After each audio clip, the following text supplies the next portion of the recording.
मैं ये बोल रही हूँ, जो बीजेपी है अभी कुछ भी करे, लोग आंख बंद करके उसको मान लेंगे। Now it is a time where this government is destroying our nation. आपको नहीं पता चल रहा, but slowly it is destroying, means in the name of their government, but it is not of any use because they are not having that policy which can bring development in the nation. सबसे best government मानी जाती है जब नेहरू जी थे, तब का government best जाती है। अगर कोई मुस्लिम कम्युनिटी, मुस्लिम पार्टी बहुत अच्छा काम कर रही हो अपनी हिंदू पार्टी से भी, आप फिर भी उसको एक्सेप्ट नहीं कर पाओ। क्यों? Because you are stick to your community. जैसे कुछ लोग होते हैं, स्टूपिड लोग होते हैं इंडिया में, दैट व्हाट दे थिंक, अरे मैं तो हिंदू हूँ, मैं तो सिर्फ बीजेपी को ही वोट दूंगा, चाहे वो कुछ कर रही हो ना कर रही हो। तो दैट इज रॉन्ग थिंग।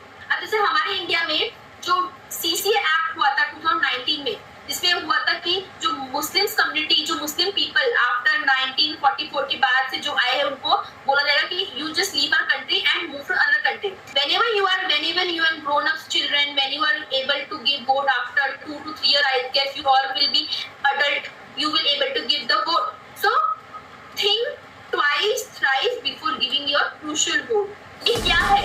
ये सामाजिक विज्ञान की जगह बच्चों को राष्ट्र विरोध का लेक्चर कौन दे रहा है? बच्चों में राजनीतिक चेतना जगाने की जगह कांग्रेस का टूल किट कौन बांट रहा है? विद्यालय में हिंदू विरोध की प्रयोगशाला कौन चला रहा है?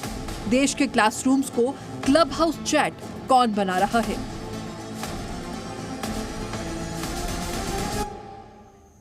देशहित में आज हम यही पूछेंगे कि आखिर स्कूली बच्चों के औजार बॉक्स को पॉलिटिक्स का टूल किट कौन बना रहा है। आप ये जानकर हैरान रह जाएंगे कि राष्ट्र की एकता और अखंडता के खिलाफ जो देश विरोधी टूल किट्स काम कर रहे हैं, वो अब स्कूलों तक घुसपैठ करने लगे हैं। स्कूली बच्चों के मन में जहर भरा जा रहा है, उन्हें खास राजनीतिक चश्मा पहनाने की कोशिश की जा रही है। उनके मन में मौजूदा सरकार के खिलाफ जहर भरा जा रहा है, तथ्यों के नाम पर झूठ बताया जा रहा है और तो और आने वाले 2-4 साल बाद के चुनाव में वोट देने के लिए अभी से फील्डिंग सजाई जा रही है। सबसे अफसोसनाक ये सब कुछ स्कूल में हो रहा है। ये स्कूल वालों को भी नहीं पता कि उन्होंने जिस टीचर पर बच्चों को पढ़ाने की जिम्मेदारी दे रखी है, वो टीचर बच्चों को एक अच्छा नागरिक बनने की सीख नहीं दे रही, बल्कि बच्चों के मन में राज विरोधी, हिंदू विरोधी भावनाएं भर रही है और अगले चुनाव में बीजेपी को वोट नहीं देने की भी सीख दे रही है। ऐसी एक घटना गुरुग्राम के स्कूल में देखने को मिली, जहां अभिभावकों की शिकायत पर स्कूल प्रबंधन ने टीचर की शक्ल में जो टूल किट काम कर रही थी, उस पर कार्रवाई की है। आप पूरी कहानी अपनी आंखों से देखिए, यकीन नहीं होगा कि टीचर्स को किस तरह टूल किट के तौर पर इस्तेमाल किया जा रहा है।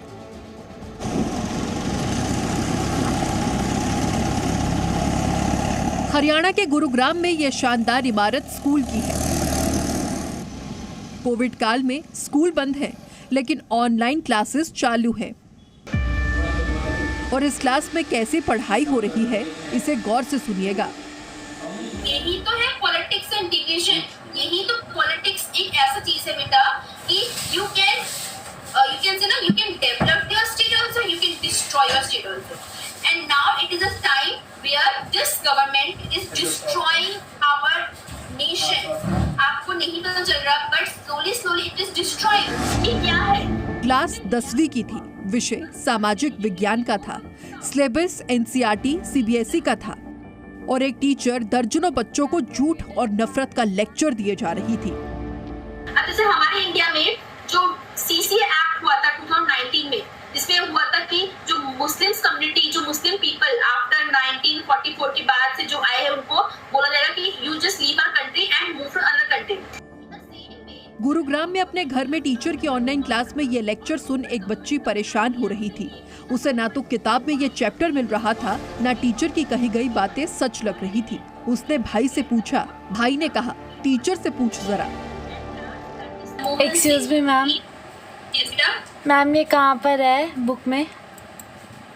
ये चैप्टर नहीं, नो मैम ये टॉपिक जो आप बता रहे हो बेटे बुक में नहीं है। ये जनरल टॉपिक है जो इस टॉपिक में रिलेटेड है। कहाँ लिखा है?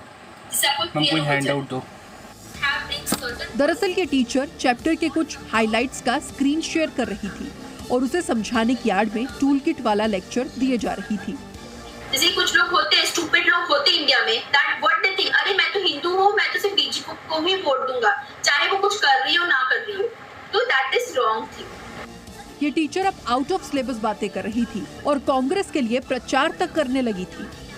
तो तभी जो बोलते ना, सरकार बनाओ तो ऐसा बनाओ कि history will remember, like the government of Indira Gandhi, Rajiv Gandhi, लोग आज भी याद करते हैं उस गवर्नमेंट को। सबसे बेस्ट गवर्नमेंट मानी जाती है जब नेहरू जी थे, तब का गवर्नमेंट सबसे बेस्ट गवर्नमेंट, और सबसे बेस्ट इकोनॉमिक स्ट्रक्चर था जब मनमोहन सिंह थी। क्लास चालू थी और अब टीचर सिलेबस छोड़कर कांग्रेस के लिए वोट अपील तक करने लगी थी। मैं ये बोल रही हूँ, जो बीजेपी है अभी कुछ भी करे, लोग आंख बंद करके उसको मान लेंगे कि बेटा अगर वो हारेगी ना, उसकी जगह में कोई स्ट्रॉन्ग पार्टी नहीं है। Whenever you are grown up children, when you are able to give vote after 2 to 3 years, I guess you all will be adult, you will able to give the vote. So think twice, thrice before giving your crucial vote. Okay? ये क्या है? Classroom में कांग्रेस का प्रचार और मौजूद सरकार के खिलाफ नफरत बांटने वाली टीचर का सच जब अभिभावकों को पता चला तो हैरान अभिभावक स्कूल में शिकायत करने जा पहुंचे। उनमें एक बेहद बुजुर्ग राष्ट्रभक्त भी थे जो टीचर की बातें सुनकर आहत थे। जैसा ये पढ़ाया जा रहा है ये बड़ा गलत है, बच्चों में बड़ा गलत असर डालेगा और बच्चे क्या गद्दार बनाना चाहता है क्या स्कूल? बच्चों को देशभक्त बनाना चाहिए कि गद्दार बनाना चाहिए? बच्चों का कहना है कि शोभा दास नाम की ये टीचर हाल फिलहाल से उन्हें पढ़ा रही थी और अक्सर बिना सिलेबस की बातें किया करती थी। ये एक न्यू टीचर आई थी जिन्होंने हमें कुछ आउट ऑफ सिलेबस पढ़ाया और जो थोड़ा डिस्क्रिमिनेटिंग लगा था, तो फिर भैया से मैंने पूछा था कि जो भी है उस सिलेबस के बारे में, तो फिर उन्होंने कहा कि ये आउट ऑफ सिलेबस है एंड इस टाइप का कुछ भी नहीं है।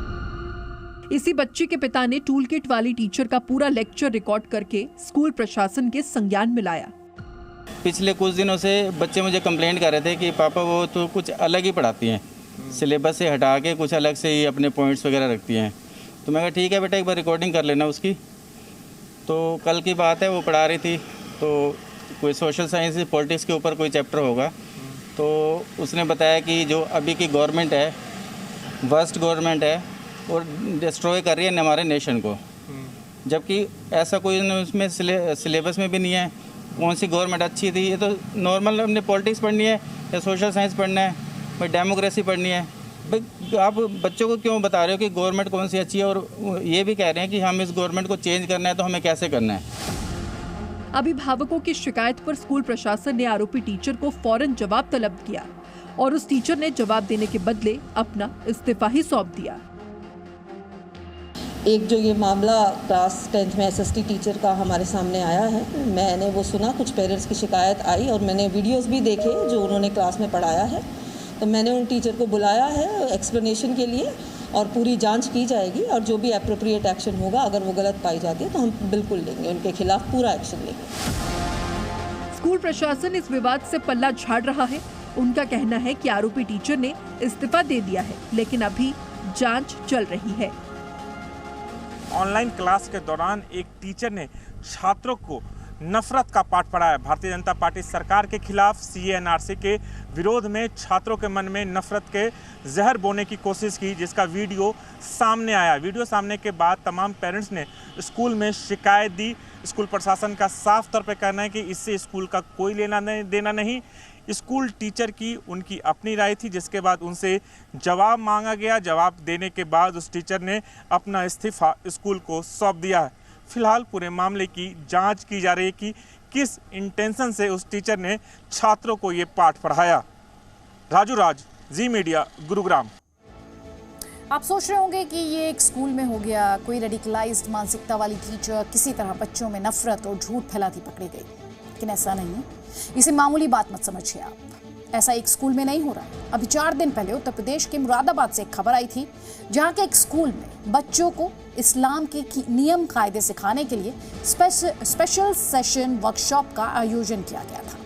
वो तो अभिभावकों ने तेज विरोध जताया तो आनन फानन में इस कार्यक्रम को रद्द करना पड़ा, वरना स्कूल में भी बच्चों के मन में धर्म विशेष के तौर तरीकों के प्रति ब्रेन वॉश किया जा सकता था।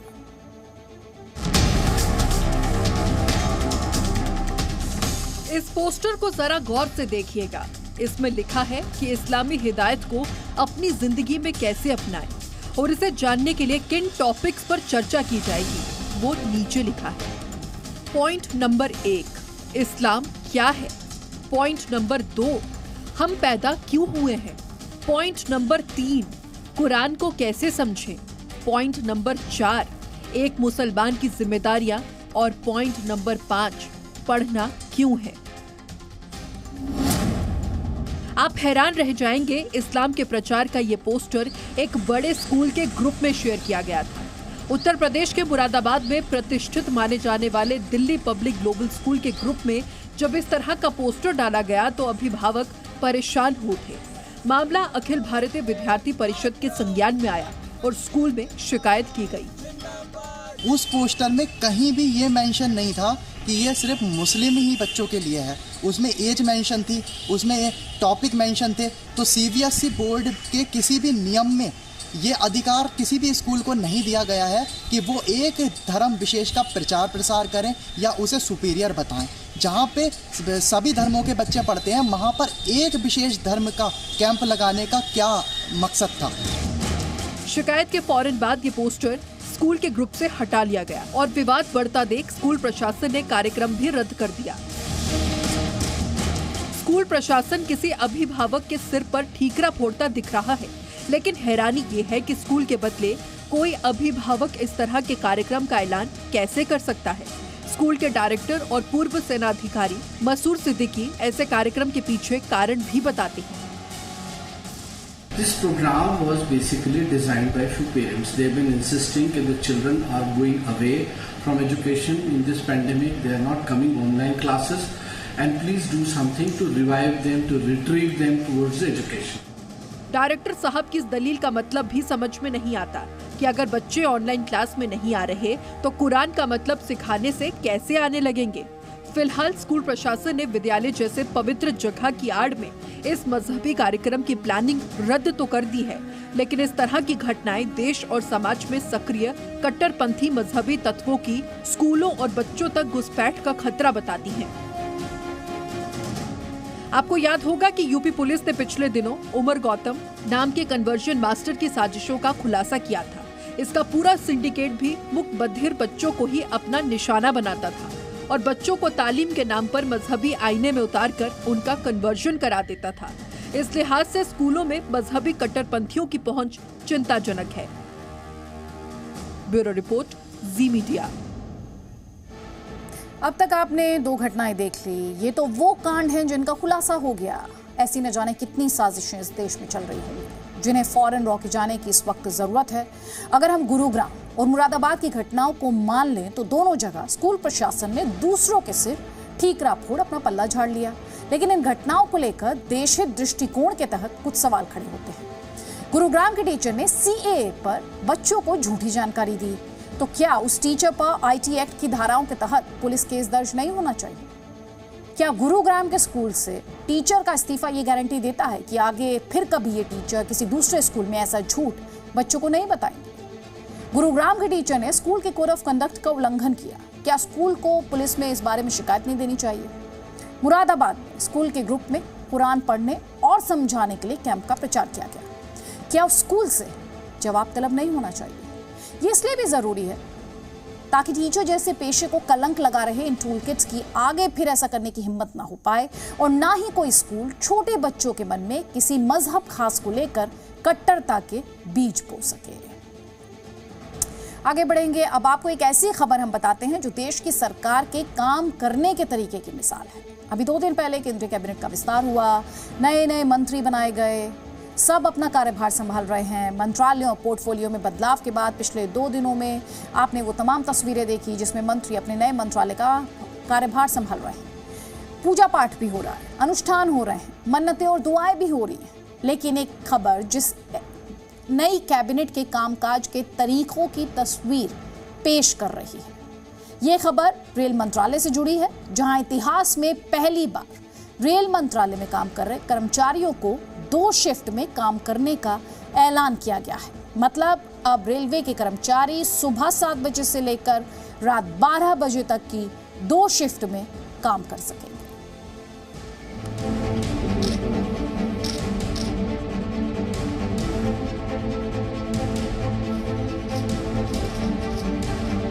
नई कैबिनेट के नए मंत्री अपने दफ्तर में पहुंचे तो कहीं पूजा अनुष्ठान के कार्यक्रम की तस्वीरें चर्चा की वजह बनी।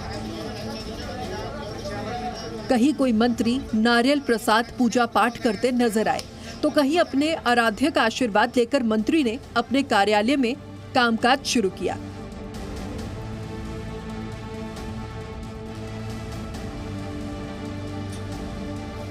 सामाजिक न्याय मंत्री डॉक्टर वीरेंद्र ने महात्मा बुद्ध की प्रतिमा भेंट लेकर अपना कामकाज शुरू किया तो नारायण राणे ने दावा किया कि उन्होंने नमो गणेशाय का उच्चारण करके कामकाज शुरू किया है।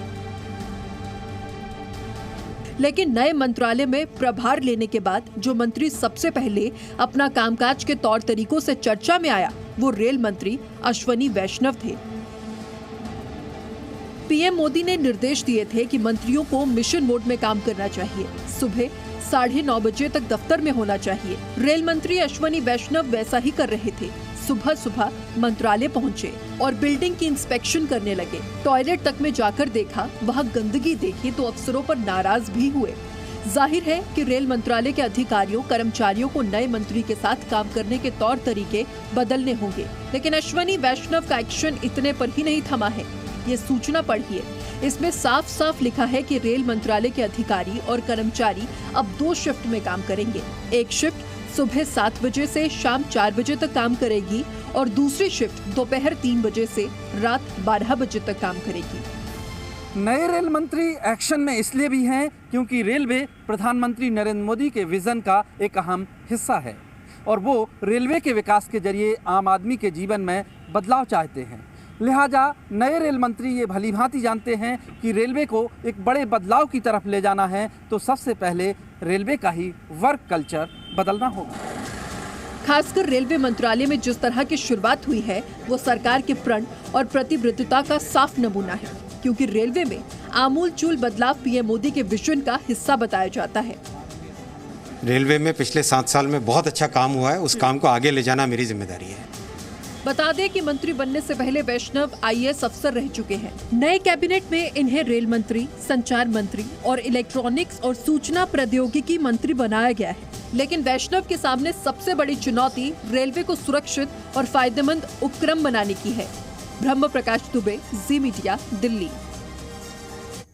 विपक्ष कई बार सवाल पूछता है कि देश के सारे बड़े मंत्रालयों पर ब्यूरोक्रेट्स क्यों हैं, लेकिन आप इनके कामकाज के तरीके देखकर निश्चिंत हो सकते हैं कि देश हित में, राष्ट्र निर्माण और सामाजिक उत्थान के लिए काम करने में कोई कमी नहीं छोड़ते। वैसे आपको ये बता दें कि ये अश्विनी वैष्णव काफ़ी उच्च शिक्षित मंत्रियों में से एक हैं। IIT कानपुर से लेकर वॉटन बिजनेस स्कूल अमेरिका तक इंजीनियरिंग और बिजनेस की पढ़ाई इन्होंने की है। बीटेक में गोल्ड मेडलिस्ट हैं।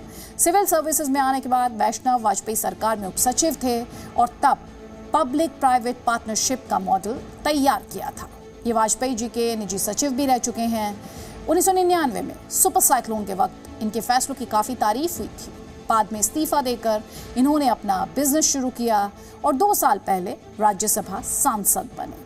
अब बतौर कैबिनेट मंत्री अश्विनी वैष्णव से मोदी सरकार को भी बड़ी उम्मीदें हैं और देश की जनता को भी। अब खबर बिहार में बाढ़ से बेहाली की। बिहार के कुल 38 जिलों में से 28 जिले बाढ़ के लिहाज से संवेदनशील माने जाते हैं और इस वक्त 10 से ज्यादा जिले बाढ़ प्रभावित हैं। जबकि अभी मानसून उत्तर भारत में पूरी तरह सक्रिय तक नहीं हुआ है। मानसून की दस्तक के साथ मुख्यमंत्री नीतीश कुमार ने बाढ़ के हालात से निपटने के लिए जून महीने की शुरुआत में ही हर जिले के कलेक्टर को बाढ़ की स्थिति से निपटने के लिए आवश्यक तैयारी पूरी करने का आदेश दिया था। ऐसा नहीं कि इन आदेशों के बाद कोई तैयारी नहीं की गई। सैकड़ों किलोमीटर के तटबंध पूरे कर लिए गए, लेकिन इस सब के बावजूद बिहार में बाढ़ के हालात बन गए जो हर दिन और ज्यादा गंभीर होते जा रहे हैं।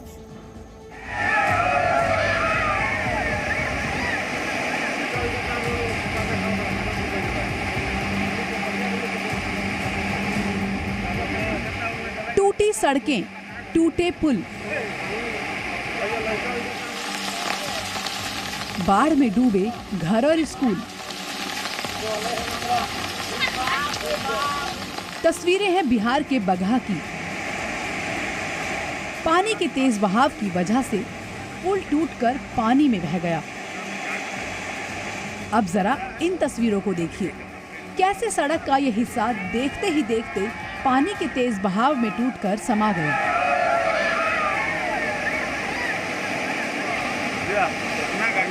पुल टूट जाने से नदी का पानी गांव में भरने लगा और गांव से शहर का संपर्क भी टूट गया।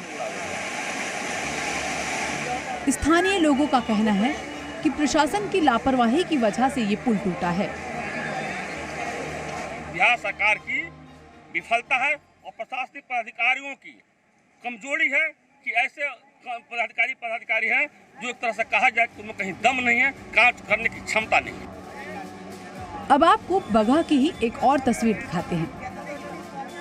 तटीय इलाकों में बने हुए घर मकान अब किसी टापू में तब्दील हो गए हैं और नदी का पानी आसपास के पूरे इलाकों में पहुंच चुका है और पानी का स्तर लगातार बढ़ता जा रहा है। बगहा के इस इलाके में करीब 20,000 लोग रहते हैं जो इस वक्त बाढ़ में फंसे हैं। कई घरों में बाढ़ का पानी भर गया, खाने का सामान तक नहीं बचा। भूख की वजह से बच्चों और बुजुर्गों का बुरा हाल है। मजबूरन लोगों को ऊंचे इलाकों में पलायन करना पड़ा। बच्चे छाता लेकर छप्पर पर रहने को मजबूर हैं। 2 दिन पहले ही इलाके के एसडीएम ने बैलगाड़ी से इलाके का दौरा किया था और लोगों को हर संभव मदद देने का भरोसा भी दिया था, लेकिन अब तक इन लोगों को सरकार की तरफ से कोई मदद नहीं मिली है। इंजीनियरिंग टीम वहाँ गई हुई है, जैसा आप लोग देख सकते हैं। तो अभी वो लोग आकलन करेंगे कि यहाँ किस तरह का, किस स्वरूप का फ्लड फाइटिंग काम करना है, किस तरह का नेचर ऑफ द वर्क वो लोग फ्लड फाइटिंग में भी ले सकते हैं। फिर उनके आकलन के बाद हम उनसे बात करके यहाँ पे उसी तरह का फ्लड फाइटिंग का काम करवाया जाएगा। बगहा बिहार के सबसे ज्यादा बाढ़ प्रभावित इलाकों में से एक है। इसका कारण नेपाल के पहाड़ों में हो रही लगातार बारिश, जिसकी वजह से नदियों का जलस्तर लगातार बढ़ता ही जा रहा है और अब बाढ़ जैसे हालात हो गए हैं। और ये भी कड़वा सच है कि हर साल ऐसी तस्वीरें आती हैं। हर बार ऐसा ही वादा कर दिया जाता है कि अगली बार से ऐसी तस्वीरें नहीं आएंगी, सिस्टम को चुस्त और दुरुस्त किया जाएगा, लेकिन फिर भी कुछ नहीं बदलता। नमस्कार, मैं हूं आपके साथ विशाल कालरा। देश हित में आज देश के सामने एक बड़ा सवाल है। सवाल यह है कि क्या भारत में यूनिफॉर्म सिविल कोड यानी कि समान नागरिक संहिता लागू करने का वक्त आ गया है। आज ये सवाल किसी राजनीतिक दल ने नहीं पूछा, किसी नेता ने नहीं पूछा, बल्कि ये सवाल है दिल्ली हाई कोर्ट का। आज समान नागरिक संहिता पर दिल्ली हाई कोर्ट ने टिप्पणी की और यूनिफॉर्म सिविल कोड लाने की सलाह दी है। दिल्ली हाई कोर्ट ने कहा है कि देश में सबके लिए एक संहिता जरूरी है और इसके लिए केंद्र सरकार अब कदम उठाए जिससे शादी, तलाक, उत्तराधिकार के नियम सबके लिए समान हो, बिना किसी धार्मिक भेदभाव के। यूसीसी लागू होने से युवा परेशान नहीं होंगे। दिल्ली हाई कोर्ट में भी यह कहा गया कि अलग अलग धर्मों के पर्सनल लॉ में अंतर विरोध है। देश में समान नागरिक संहिता यह बेहद विवादित मुद्दा रहा है। मुस्लिम पर्सनल लॉ बोर्ड तो कई बार इस कानून को लेकर धमकी तक दे चुका है कि अगर यूसीसी लागू हुआ तो नतीजे अच्छे नहीं होंगे। कांग्रेस समेत कई पार्टियां यूनिफॉर्म सिविल कोड का खुलकर विरोध करती हैं और इसे मुस्लिमों के खिलाफ तक बता देती हैं। तो आगे बढ़ने से पहले देशहित पाठशाला में आपके लिए यह कानून सरल भाषा में हम समझाने जा रहे हैं। पहला सवाल इस कानून को लेकर जो आपके जहन में आएगा वो ये कि समान नागरिक संहिता है क्या। इसकी बात इतनी होती है, लेकिन यह कानून है क्या। देश के सभी नागरिकों के लिए एक समान कानून यानी कि समान नागरिक संहिता। यानी कि इस कानून का मतलब क्या है ये समझिए। शादी की बात हो, तलाक की बात हो, जायदाद के बंटवारे की बात हो, सबके लिए एक कानून, हर धर्म के लिए एक कानून। सवाल यह उठता है कि क्या हमारे देश में अभी यह लागू है। तो आप हैरान हो जाएंगे जानकर कि गोवा को छोड़कर पूरे देश में अलग धर्मों के लिए अलग अलग कानून है। यूनिफॉर्म सिविल कोड लागू ना होने का असर क्या है। असर यह है कि हर धर्म के लिए शादी, तलाक, संपत्ति का बंटवारा, इसका अलग अलग कानून है, एक कानून नहीं है। भारत को कॉमन सिविल कोड की जरूरत क्यों है, यह एक बड़ा सवाल है। अलग अलग कानून से न्यायिक प्रक्रिया में परेशानी आती है। नागरिकों की समानता के लिए अधिकार, जो नागरिकों के अधिकार हैं, जो उनकी समानता के अधिकार हैं, उनका हनन होता है क्योंकि कानून अलग अलग धर्मों के लिए अलग अलग हैं, एक समान नहीं है। कॉमन सिविल कोड लागू होने से क्या हो जाएगा, बदल क्या जाएगा। महिलाओं की स्थिति सुधर जाएगी। जनसंख्या नियंत्रण जैसे कानून लागू हो सकेंगे, रास्ता साफ हो जाएगा। लाल किले से जब मैं देश को संबोधित कर रहा हूं, तब मैं ये गर्व के साथ कहता हूं कि आज हर हिंदुस्तानी कह सकता है, one nation one constitution. Brute majority होने की वजह से आपने उस पर कर लिया। इसी तरह से अगर आप इसको भी करना चाहेंगे कर लीजिए, लेकिन इसके असरात अच्छे नहीं होंगे और माइनॉरिटीज़ और ख़ास तरीके से मुसलमान इसको किसी तरह से भी बर्दाश्त नहीं करेंगे। देश के सबसे विवादित मुद्दों में से एक समान नागरिक संहिता को लेकर चर्चा है, जिसे इस बार दिल्ली हाईकोर्ट ने शुरू किया है। दिल्ली हाईकोर्ट ने देश में यूनिफॉर्म सिविल कोड की जरूरत का समर्थन करते हुए कहा है, आधुनिक भारतीय समाज धीरे धीरे सजातीय होता जा रहा है। धर्म, समुदाय और जाति की पारंपरिक बाधाएं खत्म हो रही हैं। इन बदलावों को देखते हुए समान नागरिक संहिता की जरूरत है और केंद्र सरकार इसके लिए कदम उठाए। यूनिफॉर्म सिविल कोड का जो लोग विरोध कर रहे हैं, वास्तव में उनको यूनिफॉर्म सिविल कोड नहीं पता। जिस दिन यूनिफॉर्म सिविल कोड का एक ड्राफ्ट आ जाएगा, उस दिन उसमें विरोध करने के लिए कुछ बचेगा ही नहीं। यूनिफॉर्म सिविल कोड का issue gender justice, gender equality का इशू है। इसका धर्म से कोई लेना देना नहीं। समान नागरिक संहिता बीजेपी और संघ के मुख्य एजेंडे में वर्षों से है। प्रधानमंत्री नरेंद्र मोदी संसद में भी समान नागरिक संहिता पर बात कर चुके हैं। पीएम मोदी ने कहा था कि कांग्रेस ने 50 के दशक से कभी यूनिफॉर्म सिविल कोड पर खुली चर्चा नहीं होने दी। 50 के दायके में यूनिफॉर्म सिविल कोड की चर्चा चल रही थी। कांग्रेस के पास अवसर था, लेकिन कांग्रेस उसको मिस कर गई। उसके 35 साल बाद कांग्रेस को दूसरा अवसर मिला शाहबानों का। सुप्रीम कोर्ट ने पूरी मदद की थी और देश में जेंडर इक्वलिटी के एक अच्छा सा वातावरण की संभावना बनी थी, लेकिन उस ऊंचाई ने नीचे की चीजें देखने से मना कर दिया और वो मिस कर दिया। लेकिन मुस्लिम नेता समान आचार संहिता का जबरदस्त विरोध कर रहे हैं। AIM-BLB तो कई बार धमकी दे चुका है कि अगर ये कानून लागू हुआ तो नतीजे अच्छे नहीं होंगे। मुस्लिम वोट बैंक की राजनीति करने वाले ओवैसी जैसे कई नेता कहते हैं कि यूनिफॉर्म सिविल कोड धार्मिक हस्तक्षेप है और भारत के कानून में सभी लोगों को अपना धर्म पालन करने की इजाजत है। ओवैसी कह चुके हैं कि खुद बाबा साहेब अंबेडकर नहीं चाहते थे कि मुसलमानों को यूनिफॉर्म सिविल कोड का पालन करना पड़े। आज बीजेपी के लोग बोलते uniform civil code, uniform civil code, uniform civil code. क्या कोई स्कूल का यूनिफॉर्म है पहनने का? Uniform civil code. Baba Saheb ने क्या कहा था कि यूनिफॉर्म सिविल कोड के बारे में कॉन्स्टिट्यूएंट असेंबली में दस्तूर जब बन रहा था, अंबेडकर ने कहा कि ये इस तरह से यूनिफॉर्म सिविल कोड नहीं ला सकते, इस तरह पर मुसलमानों पर मुसल्लत नहीं किया जा सकता। अगर ऐसा करेंगे तो रेबिलियन होगा, मुसलमान खड़ा हो जाएगा। बताओ क्या मैं झूठ कह रहा हूं? लेकिन यूनिफॉर्म सिविल कोड को लेकर बाबा साहेब अंबेडकर क्या मानते थे? देश हित में आज सभी को अंबेडकर के विचार जरूर सुनने चाहिए। बाबा साहेब ने 2 दिसंबर 1948 को कहा था, यूनिफॉर्म सिविल कोड लागू करने की कोशिश करनी चाहिए। मुझे समझ नहीं आता कि धर्म को इतने अधिकार क्यों दिए जाएं कि वो हमारे पूरे जीवन पर कब्जा कर ले। बहुत सारे हिंदुस्तान में रीति रिवाज शादी ब्याह को लेके और जायदाद इनहेरिटेंस को लेके हैं, उन सभी के ऊपर यूनिफॉर्म सिविल कोड को नाफिज होना है। तो एक बात तो ये ख्याल रखना चाहिए कि ये मुसलमानों से रिलेटेड नहीं है, और ना जब भी हम इसको मुसलमानों से रिलेट करने की कोशिश करते हैं तो मुझे लगता है कि हम सीरियस नहीं हैं।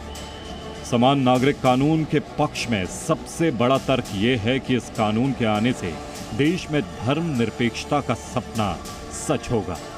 महिलाओं की स्थिति तेजी से सुधरेगी। अपने अपने कानून के आधार पर धार्मिक शोषण बंद होगा। पर्सनल लॉ में महिलाओं पर लगी कई पाबंदियां खत्म होंगी और कोर्ट में विवादों के निपटारे में आसानी होगी। ब्यूरो रिपोर्ट, जी मीडिया। और अब देश हित में आपको विस्तार से समझना चाहिए कि भारत में सभी धर्मों के लिए समान कानून क्यों जरूरी है। भारत में हिंदू, बौद्ध, जैन, सिख, मुस्लिम, क्रिश्चियन, पारसी सभी के नागरिक कानून अलग अलग उनके धर्मों के हिसाब से हैं। उदाहरण से समझिए, जैसे हिंदू, बौद्ध, जैन और सिख के लिए हिंदू मैरिज एक्ट 1955 लागू है। इसके तहत इन्हें सिर्फ एक शादी की इजाजत है। मुस्लिमों में शादी के लिए कुरान और हदीस की मान्यता है, जिसके तहत मुस्लिमों को 4 शादियों की इजाजत है। ईसाइयों के लिए इंडियन क्रिश्चियन मैरिज एक्ट 1872 लागू है, जिसके तहत वो एक शादी कर सकते हैं। पारसियों के लिए पारसी मैरिज एक्ट 1936 लागू है, कानूनी रूप से वो भी एक ही शादी कर सकते हैं। इसके अलावा हिंदू, बौद्ध, जैन और सिख में तलाक के लिए वजह साबित करना जरूरी है, जबकि मुस्लिमों में पुरुष बिना कारण के तलाक दे सकते हैं। ईसाइयों में तलाक केवल कोर्ट में संभव है और पारसियों में भी तलाक लेने के लिए वाजिब वजह की जरूरत है। उत्तराधिकार के मामले को समझते हैं तो इसमें हिंदू, बौद्ध, जैन और सिख में पहला अधिकार विधवा का है, जबकि मुस्लिमों में बेटे का बेटी के मुकाबले 2 गुना अधिकार है। ईसाइयों में विधवा और बच्चों के लिए समान अधिकार है। पारसियों में भी विधवा और बच्चों के लिए समान अधिकार है। गुजारा भत्ते की बात करते हैं तो गुजारा भत्ते के मामले में हिंदू, बौद्ध, जैन और सिख में पत्नी को गुजारा भत्ता मांगने का अधिकार है। मुस्लिमों में शादी के समय मेहर की रकम तय करने का नियम होता है। ईसाइयों में पति की आय का अधिकतम 20% दे सकते हैं और पारसियों में भी पति की आय का अधिकतम 20% दिया जा सकता है। और अब देश हित में यह भी जानना चाहिए कि समान नागरिक संहिता बीजेपी और संघ के कोर एजेंडे में रही है। लंबे वक्त से माना जाता रहा है कि अनुच्छेद 370 की समाप्ति के बाद मोदी सरकार का कोर एजेंडा समान नागरिक संहिता है और केंद्र सरकार अब तेजी से इसके लिए आगे बढ़ सकती है। आपको यह भी जानना चाहिए कि मोदी सरकार के कौन कौन से एजेंडे अब तक पूरे हो चुके हैं और कौन कौन से अभी बाकी हैं। वो कौन से वादे हैं जो पूरे हो गए, उनकी लिस्ट समझिए। पहला बड़ा वादा जम्मू कश्मीर से अनुच्छेद 370 का अंत करना, जो वादा किया था उसे पूरा किया गया।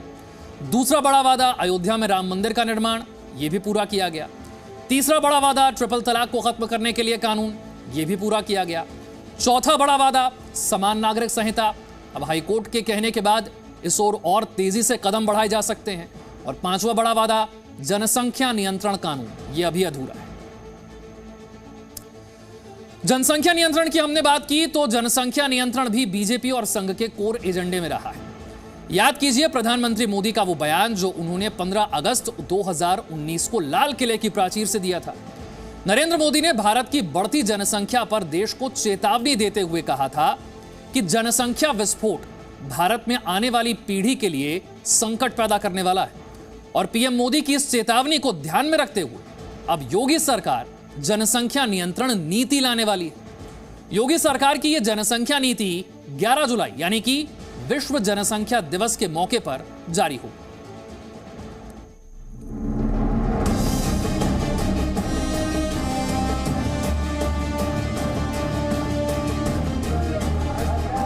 हमारे यहां बेतहाशा जो जनसंख्या विस्फोट हो रहा है, ये जनसंख्या विस्फोट हमारे लिए,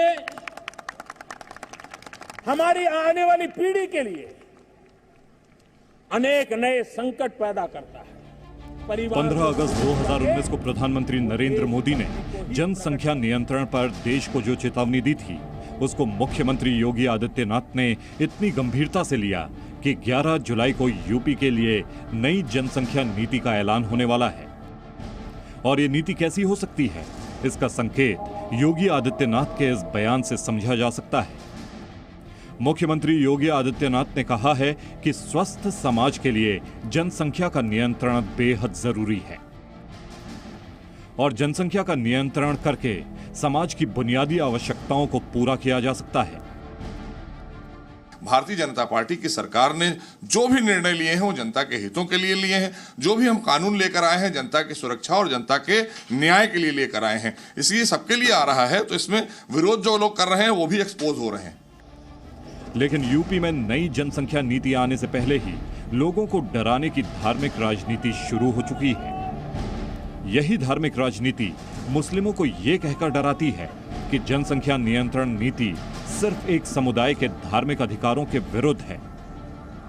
उत्तर प्रदेश में भारतीय जनता पार्टी की सरकार को 4.5 साल हो गए हैं। 4.5 साल में भारतीय जनता पार्टी ने कोई काम नहीं किया, क्योंकि अब चुनाव आ गया है। अब जनता के साथ झूठे वादे लेके आ गए। अब फिर कहने लगे कि अभी हम ये बनाएंगे कानून, वो बनाएंगे कानून, मतलब बनाएंगे, मैंने 4.5 साल में क्या किया वो नहीं बताएंगे। माना जा रहा है कि नई जनसंख्या नीति में उन्हीं लोगों की राह आसान होगी जो 2 बच्चे की नीति का पालन करेंगे, और सरकारी योजनाओं का फायदा भी ऐसे ही लोगों को मिलेगा। योगी की जनसंख्या नीति में जन्म दर को साल 2026 तक 2.1% और साल 2030 तक 1.9% तक लाने का लक्ष्य है। नेशनल फैमिली हेल्थ सर्वे के मुताबिक यूपी में बर्थ रेट अभी 2.7% है, जो राष्ट्रीय औसत 2.2% से काफी ज्यादा है। यूपी से पहले असम सरकार सख्त जनसंख्या नीति का ऐलान कर चुकी है। पपुलेशन पॉलिसी इतिमध्ये आरम्भ हो गल। लाहे लाहे आमी सरकारी सुविधाबिलाक किन्तु 2टा सन्तानলৈকে आमी नमाय आनि। सख्त जनसंख्या नीति लागू करने में सबसे बड़ी मुश्किल ऐसी पार्टियां, ऐसे नेता और ऐसे लोग हैं जो बढ़ती आबादी को वोटों का वरदान मानते हैं और लोगों को भड़काते हैं। ब्यूरो रिपोर्ट, जी मीडिया। अगर भारत की जनसंख्या कम होती तो स्थिति क्या होती, क्या तस्वीर बदली हुई होती? एक अनुमान हमने आपके सामने पेश करने की कोशिश की है कि अगर हमारी जनसंख्या कम होती तो हम क्या कर सकते थे। दुनिया की 3 बड़ी आर्थिक शक्तियों में से हम एक होते। देश में साक्षरता की दर 100% तक हो सकती थी। गरीबी रेखा के नीचे 22% लोग ना होते। जनसंख्या घनत्व 416 व्यक्ति प्रति वर्ग किलोमीटर जो आज है वो ना होता। सालाना आय 1,35,000 प्रति व्यक्ति से ज्यादा होती। बड़ी आबादी के पास आज रोजगार होता और विकास दर 10% से ऊपर होती। Presenting B News app available on Google Play and App Store. Download it now.